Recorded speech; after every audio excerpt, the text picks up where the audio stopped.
أعوذ بالله من الشيطان الرجيم بسم الله الرحمن الرحيم سماعون للكذب أكالون للسحت وإن جاءوك فاحكم بينهم سماعون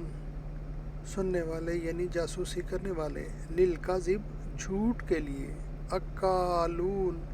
بڑے کھانے والے، للسحت حرام، فإن پھر اگر، پس اگر، جاؤک آپ کے پاس آئیں، فاحکم تو فیصلہ کر دیں آپ، بینہم ان کے درمیان، او اعرض عنہم وان تعرض عنہم فلن یضروک شیئا، او یا اعرض منہ پھیر لیں، عنہم ان سے،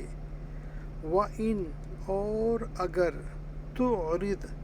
آپ منہ پھیر لیں، عنہم ان سے، فلن تو ہرگز، یضروک آپ کا نہ بگاڑ سکیں گے، شیئا کچھ،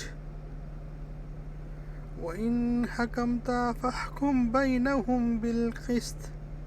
إِنَّ اللَّهَ يُحِبُّ الْمُقْسِطِينَ، وَإِنْ اور اگر، حکمتا آپ فیصلہ کریں، فاحکم تو فیصلہ کریں، بینہم ان کے درمیان، بالقسط انصاف سے، ان اللہ بے شک اللہ تعالی، یحب دوست رکھتا ہے، مقسطین انصاف کرنے والوں کو۔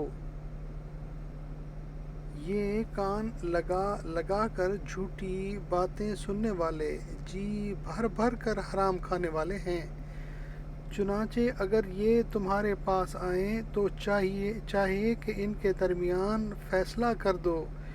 اور چاہے ان سے منہ موڑ لو، اگر تم ان سے منہ موڑ لوگے تو یہ تمہیں کوئی نقصان نہیں پہنچا سکیں گے،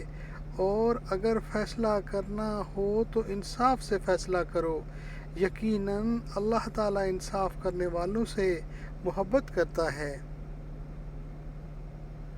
یہاں حرام سے مراد وہ رشوت ہے جس کی خاطر یہودی پیشوا تورات کے احکام میں تبدیلیاں کر دیتے تھے۔